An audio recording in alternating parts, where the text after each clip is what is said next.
Bonjour et bienvenue à notre revue des marchés financiers. Les marchés actions ont connu un début d'année spectaculairement rapide. Les principaux indices ont clôturé la première semaine de l'année en hausse et pour certains, même plus haut que la performance annuelle moyenne attendue. Cela alimente la question de savoir à quel point nous sommes proches d'une bulle aux États-Unis. La plupart ont commencé à alerter les investisseurs et nous avons déjà fait un parallèle avec la bulle de 2000. Mais cela dit, entre 1995 et mars 2000, date à laquelle le Nasdaq a éclaté, l'indice a gagné 600%, contre 200% seulement pour la période actuelle. Nous constatons encore un afflux de liquidités sur les marchés actions, entre autres suite au chèque de 2000 $ qui vont être distribués aux Américains. Alors, qu'est-ce qui pourrait faire baisser les actions si elles doivent baisser ? Tout d'abord, après la spectaculaire remontée des valeurs technologiques, il est important de diversifier vers les valeurs de rendement, car l'économie est censée accélérer une fois que les vaccins auraient été massivement injectés.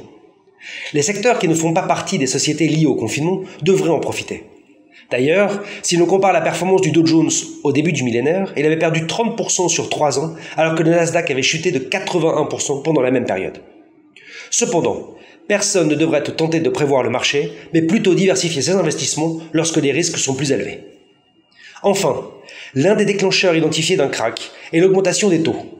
Il est évident que le couple Powell et Yellen va probablement repousser une telle augmentation, même si l'inflation se maintient au-dessus du seuil de 2%. Mais pour combien de temps ? De plus, le rendement à 10 ans est clairement dans une tendance haussière qui devrait l'amener au-delà de 1,5% à court terme. Un tel niveau pourrait inciter les investisseurs à délaisser les actions au profit du marché obligataire. Nous n'en sommes pas encore là, et le rythme de la vaccination pourrait modérer l'appétit des investisseurs pour le risque, évitant ainsi que les bulles ne gonflent davantage et conduisant donc à une simple correction saine. Cependant, un autre signe de l'exubérance actuelle du marché est le fait qu'Elon Musk ait recommandé aux gens de passer à Signal Messenger au lieu de WhatsApp, et qu'en retour, les investisseurs se sont précipités pour acheter l'action du même nom qui a bondi presque 8 fois en 2 jours. Avec l'inflation qui fait les gros titres cette semaine et le premier discours post-électoral de Powell, à quoi nous préparons-nous ? Restez à l'écoute pour notre prochain bilan et d'ici là, passez une excellente semaine.